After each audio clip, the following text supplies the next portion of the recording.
보건의료와 교육, 문화와 같은 공공서비스에 대한 수요는 도시와 농촌, 지역을 가리지 않고 높을 수밖에 없죠.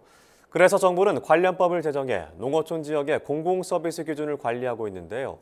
최근 이 농어촌 서비스 기준을 개편하는 시행령 개정안이 국무회의를 통과했습니다. 어떤 의미인지 김인경 기자가 전해드립니다.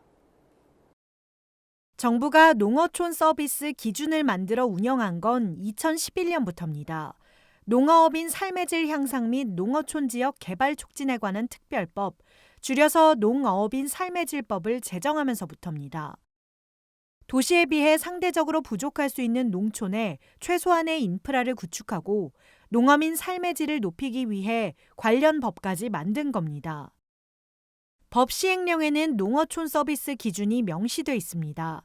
농어업인 삶의 질을 일정 수준으로 유지, 향상시키기 위해 일상생활에 필요한 공공서비스의 최소 목표 수준을 설정한 기준을 말합니다.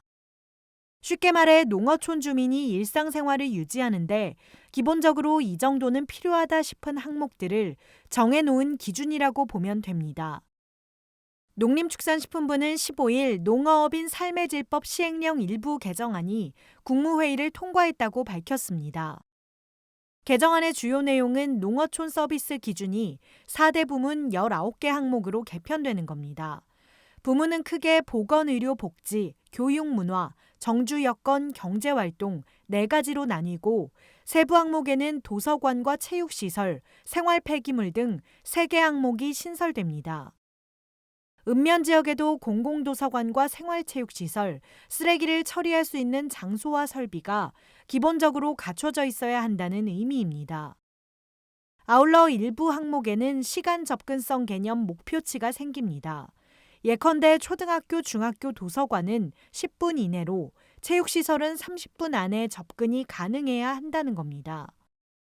이 접근성 개념은 진료, 응급의료, 영유아 보육, 초등학교, 중학교, 문화, 그리고 신설되는 3가지 항목에 적용될 예정입니다.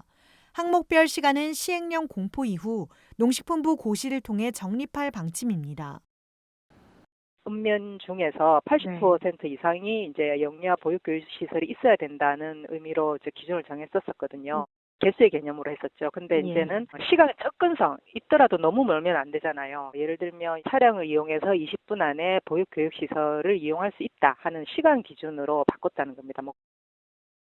아울러 이번 개정안에서 농어촌 서비스 기준 항목 가운데 기존의 광대역 통합망은 삭제됐습니다. 방송이나 인터넷 서비스를 100mbps 속도로 이용할 수 있는 통합 네트워크를 말하는데 일부 도서 지역을 제외하고는 광대역 통합망이 전국적으로 구축돼 2017년 기준 행정리의 96% 이상의 망이 설치되는 등 목표치를 달성했기 때문입니다. 농식품부는 이번 시행령 개정을 발판으로 교육, 문화, 정주 여건 등 농어촌 지역 공공서비스 수준을 실질적으로 높일 수 있도록 노력하겠다고 밝혔습니다. NBS 김인경입니다.